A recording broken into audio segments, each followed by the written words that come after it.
Hi all, welcome to episode 2 of our continuing conversation on finance transformation with S4HANA.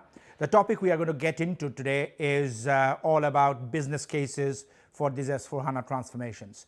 Admittedly, a touchy topic. The number of clients who've come to us at INNOVERV and asked for help on this topic and lamented on the fact that it's really hard to justify the huge amount of spend on these S4HANA programs is legion, really. Now, the great news is I've got the three stalwarts back here, Edwin, Amar and Vandana, and we are going to talk about the business cases that they have experienced in taking S4HANA investments through their boards. Maybe start with you, Amar. I mean, these are hard beasts, aren't they? So as a CIO, how did you go about justifying an S4HANA transformation? Partha and Vandana and Edwin, as you know, these are massive investments. If you don't link these investments to the business strategy and the outcome which the organization is looking for, it's almost impossible to justify that one. Right? So you really need to have a clear line of sight on that.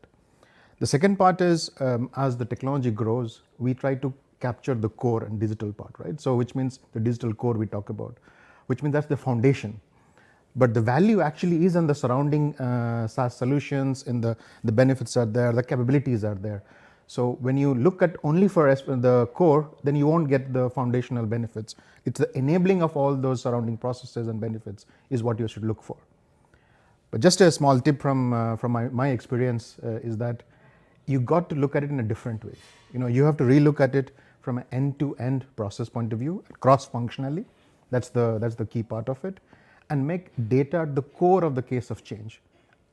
But only this also will not help, and I'm sure Vandana and Edwin you'll agree that finance has to lead that charge as the orchestrator, because to drive the organization to become data driven, you need to lead the charge and drive it. Then only the entire business case will make sense. It's fascinating, actually. In that way, it's very different to an ECC, isn't it? Because it's a much smaller ERP. So the value is sort of got dispersed from the core. So if you're just writing a core case, it's hard, I guess, is what you're saying, right? Vandana, obviously you got a burning platform. So tell us about what's happening in your current organization and why you are on this S4 journey. Yeah, so first I would say that what Amar mentioned recently, it applied to anywhere. I mean, whether it's a burning platform or non-burning platform. S4HANA will always be burning, but depends on the degree of burn, I would say that. So in this situation, I have to get things done. That's why it's a burning platform. It has to separate and stand alone, be an entity where it can do all the functions on its own. But rightfully said, data has to be perfect. Otherwise, how will you make sure everything is working right? It has to be integrated. How will you make sure all processes are harmonized and running smoothly? So in the end, I would say, yes, it is burning, but it's like any other project. Here, the timeline is a crucial one. That's why it becomes a more demanding and challenging project. Otherwise, I think there is no S4HANA project on this earth which anyone can say, oh, this was an easy one.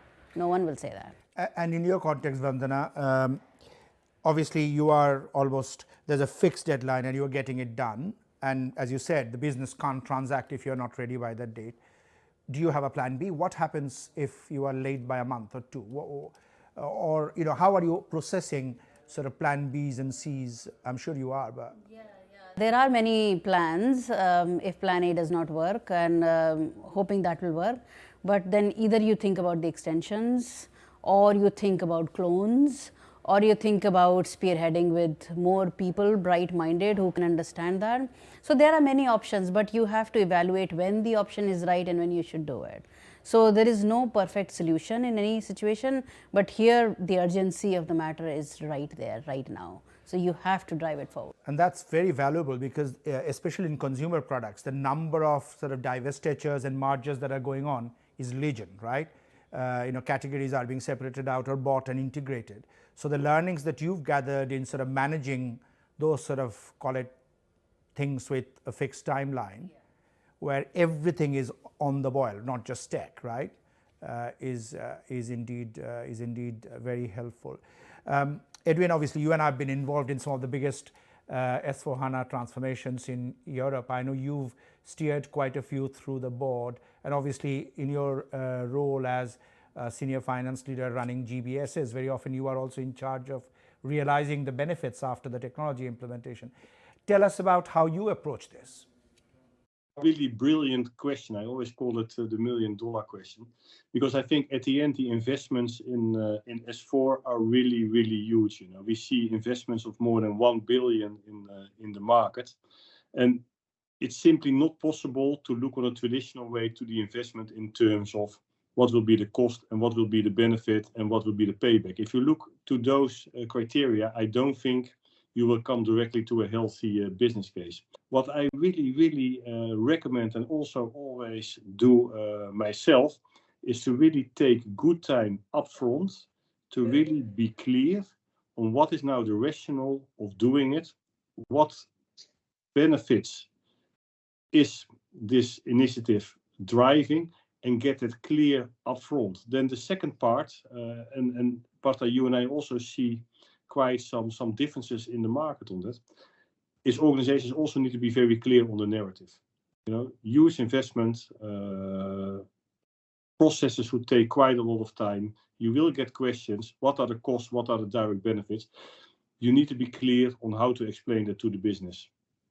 No, so right. Actually, as you sort of spoke, Edwin, I was thinking of the shared experiences we've got.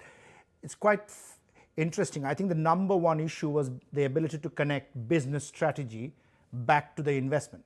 And funnily, over Christmas this year, I got a phone call from a very large consumer products organization CIO, where they'd done 6 months of work in process mining and data analytics, but really there's a CEO meeting coming and then a presentation to the board on the business case, and there was no exact narrative. In their case, that organization was on a journey to renew its businesses, and this S4HANA investment needed to be connected on, okay, which pillars of that strategy would this investment actually achieve? Until that narrative was there, it was very hard to get it through the board.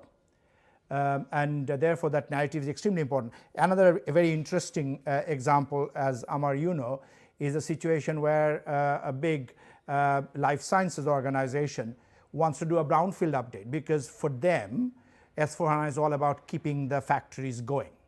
And therefore, minimal disruption is the only thing that's required. In that case, why would they invest in anything other than a business case that gets it done quickly and modernizes the tech, right? So really, it's Edwin and all of your point.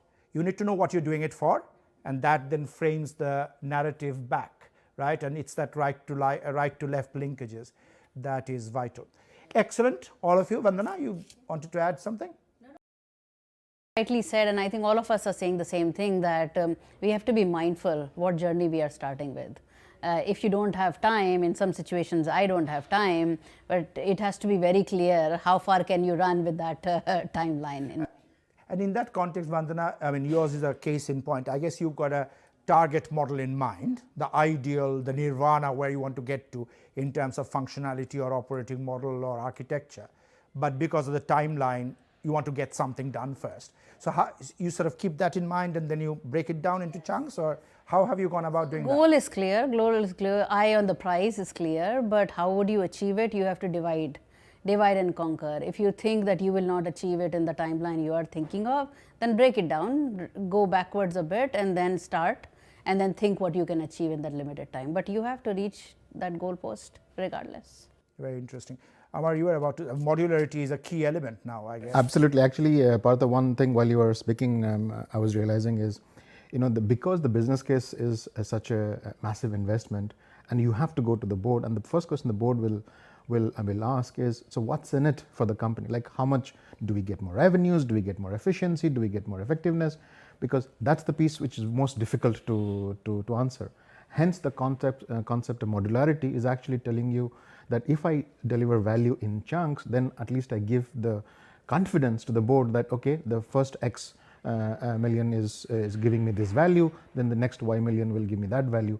So it gives you in a kind of a drop ship kind of a approach, rather than saying that, oh, I'll do a 5 years, $100 million project. This is more passe, you know. So that's the important thing to do, and it's not about technology. I mean, I know as a former CIO I shouldn't be saying, but it is never about technology, and if we make it a case for technology, I have seen business cases fail, and in personal experience also, I mean, it will never get approved.